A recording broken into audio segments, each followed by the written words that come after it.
जय हिंद साथियों, स्वागत है आप सभी लोगों का हमारे इस यूट्यूब चैनल में। आज की इस वीडियो में बात ये करने वाले हैं ब्लड क्लॉटिंग के बारे में। हमको ये देखना है कि ब्लड क्लॉटिंग होता क्या है। तो देखिए, जब कहीं पर किसी भी कारण कट जाता है तो ब्लड बाहर आने लगता है।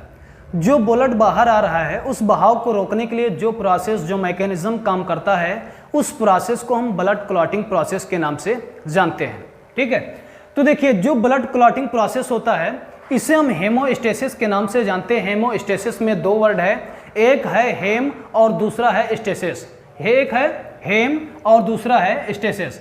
जो हेम होता है इसका मतलब होता है ब्लड और स्टेसिस का मतलब होता है स्टॉपेज, यानी कि रुकना। ठीक है, तो इसे हम किस नाम से जानते हैं? हेमोस्टेसिस के नाम से जानते हैं। ठीक है, यानी कि that is a prevention of blood loss from body.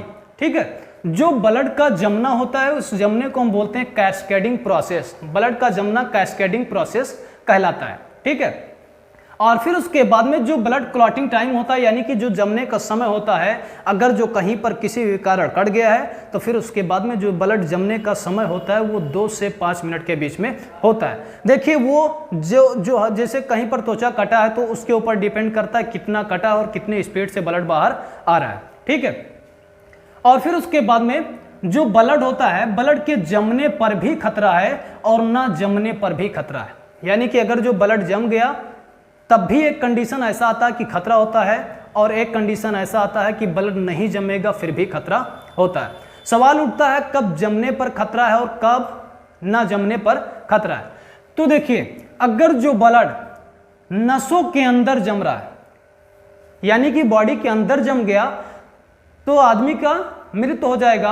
और फिर उसके बाद में अगर जो कहीं पर कटने पर, कहीं पर त्वचा अगर जो कट गया और फिर उसके बाद में ब्लड नहीं जम रहा है, यानी कि लगातार कंटिन्यू ब्लड बहाव हो रहा है, तो पूरा ब्लड क्या होगा? शरीर से बह जाएगा और फिर उसके बाद में आदमी की मृत्यु तब भी हो जाएगी। ठीक है, तो इसमें जो विटामिन के होता है, अगर जो विटामिन के नसों में जमा दिया तो हो जाता है हेमरेज, और जब हेमरेज होता है तो दिमाग की नसें फट जाती हैं। सवाल उठता है कि दिमाग की नसें ही क्यों फटती है? हाँ, तो देखिए, जो हेमरेज होता है ये दिमाग में ज़्यादा होता है एक्चुअली, क्योंकि इसलिए होता है क्योंकि जो दिमाग होता है इसके अंदर सबसे बारीक बारीक नसें पाई जाती हैं वो दिमाग के अंदर पाई जाती हैं। ठीक है, तो दिमाग की नसों में ब्लड जम जाता है और फिर उसके बाद में नसें क्या होती हैं? फट जाती हैं। इसके कारण भी आदमी की मृत्यु हो जाती है। ठीक है, और फिर उसके बाद देखिए, इसमें हेपरिन नाम का एक प्रोटीन होता है जो ब्लड को अंदर जमने नहीं देता। अगर जो यही हेपरिन वायु के संपर्क में आ गया तो फिर उसके बाद में क्या होगा? ब्लड जम जाएगा। जिससे क्या होता है, जब डॉक्टर इंजेक्शन लगाता है तो फिर उसके बाद में इंजेक्शन जब लगाएगा तो वो ये देखेगा कहीं उस इंजेक्शन में हवा तो नहीं है। हाँ, हवा तो नहीं है, तो वो क्या काम करेगा? इंजेक्शन को लेगा और कुछ दवाई जो भी होंगे, हाँ, कुछ मेडिसिन जो दवा होंगे उसको बाहर निकाल देता है। इसलिए निकालता है क्योंकि कहीं इस इंजेक्शन के अंदर हवा ना हो। जब हवा जाता है और फिर उसके बाद में संपर्क बना लेता है और फिर उसके बाद में ब्लड जम जाता है। ठीक है, सवाल ये उठता है, 1 नंबर में हमेशा पूछा जाता है कि ब्लड को जमने में कौन से रुधिराणु भाग लेते हैं? हाँ, या कौन से प्रोटीन भाग लेते हैं या कौन से तत्व भाग लेते हैं? तो ब्लड को जमाने में या जमने में जो प्लेटलेट होता है ये भी भाग लेते हैं, और फिर उसके बाद में जो प्रोटीन होते हैं फाइब्रिनोजन और प्लस थ्रोम्बिन, ये क्या होते हैं? ये भी भाग लेते हैं। अगर जो पूछा कौन से तत्व भाग लेते हैं तो क्या हो गया? Ca calcium. ठीक है, ये चीज समझ में आया? अच्छा, आगे बढ़े तो देखिए, जो ब्लड का जमने का स्टेप होता है ये 4 स्टेप में ब्लड जमते हैं। पहला स्टेप है थ्रोम्बोसाइट, यानी कि प्लेटलेट। पिछले वाले वीडियो में पढ़ा चुके हैं थ्रोम्बोसाइट, प्लेटलेट के बारे में। देखिए, जो प्लेटलेट होता है ये ब्लड के साथ पूरे बॉडी में घूमा करता है। हाँ, पूरे बॉडी में घूमेगा और फिर उसके बाद में जब कहीं पर कट जाता है तो ये प्लेटलेट क्या होगा? बाहर आने लगेगा। यानी कि सब वायु के संपर्क में आता है, और जब वायु के संपर्क में आएगा तो याद रखिए वो प्लेटलेट जो होगा थ्रोम्बोसाइट वो क्या बन जाएगा? थ्रोम्बोप्लास्टिन बन जाएगा। Step 1 complete. ठीक है, दूसरा चीज है, अब ये थ्रोम्बोप्लास्टिन स्टेप 2 है। अब ये थ्रोम्बोप्लास्टिन कैल्शियम के साथ क्रिया करता है। किससे मिलेगा? कैल्शियम के साथ क्रिया करेगा और फिर उसके बाद में प्रोथ्रोम्बिन को एक्टिव कर देता है। स्टेप 2 है थ्रोम्बोप्लास्टिन कैल्शियम के साथ क्रिया करेगा और फिर उसके बाद में प्रोथ्रोम्बिन को एक्टिव कर देता है।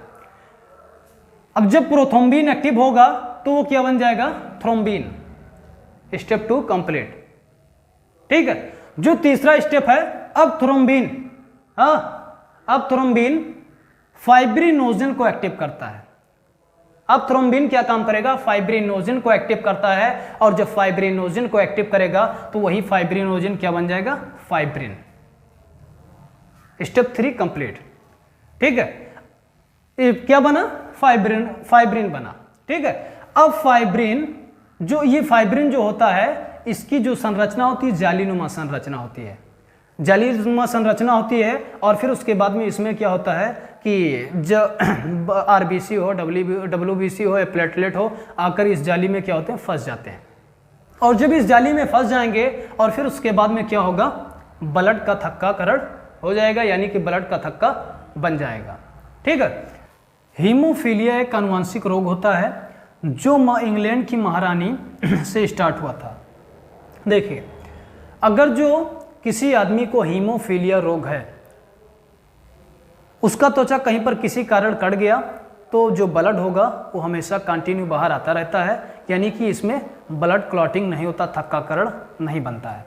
ठीक है, अगर जो किसी आदमी को हीमोफीलिया है, दूसरा आदमी उसको मार दिया तो गवर्नमेंट क्या काम करेगी, उनको उठाकर जेल में डाल देगी। क्योंकि देखिए, अगर जो आप उसको मारे हो, उसका बॉडी जो है वो कट गया है तो खून कंटिन्यू उसमें बाहर आता रहता है, क्लॉटिंग नहीं होता है, जमता नहीं है, तो ये भी किसी खतरे से कम नहीं होता है।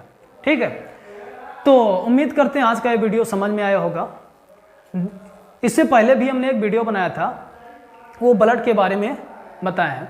अभी उस वीडियो का जो लिंक है इस वीडियो के डिस्क्रिप्शन में डाल देंगे, जो लोग उस वीडियो को नहीं देखे हैं जाकर देख लेंगे।